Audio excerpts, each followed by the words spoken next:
Well, let's leave the Eastern Cape for a moment and take you live to KwaZulu-Natal, where over 130 schools were damaged in this week's severe weather. The Education Department saying it will approach Treasury for funds. Newzroom Afrika's Phila Mthembu is in Pietermaritzburg.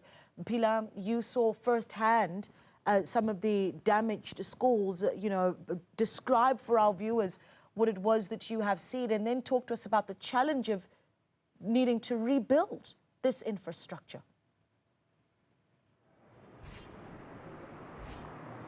Good evening to you, Naledi. It was total devastation. So first we started at Masoga School in Pietermaritzburg. Now this is where 3 classrooms were damaged. We understand that the roof of those 3 classrooms was actually blown off when gusts of wind actually tore through them on Tuesday morning. Fortunately, there were no injuries reported there as it was still in the early hours of the morning. It was around 6 a.m. So this was a time where the learners had not arrived at the school, as well as the staff. But we did also speak to the principal of the school, basically also reiterating that now what they are in desperate need of is support, and they had been calling on the private sector as well to jump in and lend a helping hand, as at this particular point they just do not know what to take and what to do. And the solution that they have, since the examinations are now in the process, they have decided to resort to actually increasing the number of learners in each class. So what we know at that particular school is that learners are now cramped up, because now this is a measure that they've decided to take in order for teaching and learning to continue, and also for those mid-year examinations to be written. We then moved on, Naledi, to a school called KwaMadlala. Now this school suffered great damage. It was the most affected schools in the area,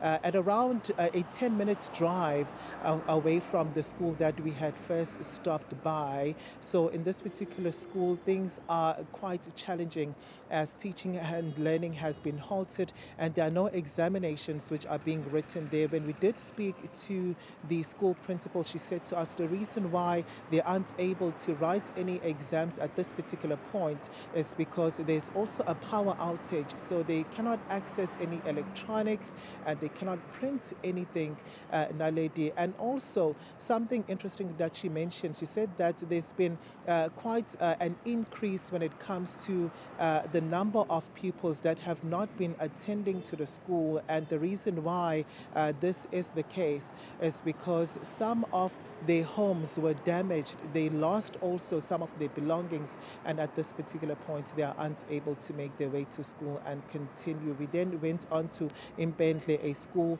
which is a total devastation over there. It also spoke about the infrastructure, the quality of the infrastructure when it comes to schools in the rural areas.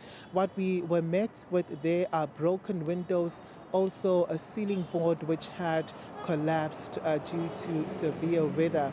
And also on the ground, Naledi, there were massive holes over there. It's due to aging infrastructure. They did say to us that they have been reaching out to the provincial education departments for assistance, but their pleas have been falling on deaf ears. But however, we did get a comment from the KZN Education Department telling us that they are aware that 138 schools have been entirely impacted by the severe weather over the past couple of days, and that they have provided mobile classrooms to the schools which have been hardest hit, and also that they're going to be speaking to Treasury to try and get some assistance financially in order for them to be able to rebuild and fix the damage which has been caused. This is what they had told us, but we also had an opportunity to speak to the KZN Department spokesperson Phila Mthembu, sending gratitude to people who have also come forward to assist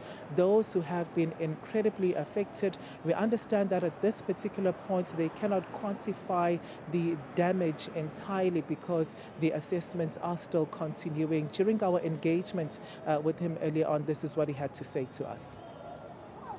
The PDMC, the Provincial Disaster Management Center, is liaising closely with all the line function departments and sectors such as agriculture, the business, as well as departments that have got infrastructure such as education, whereby we receive reports that will detail to us the full extent of the damage. Now, once we know the full extent of the damage, this will then inform the next step that we take, whether we utilize internal resources as a province or we look to national government. But so far, assessments are ongoing.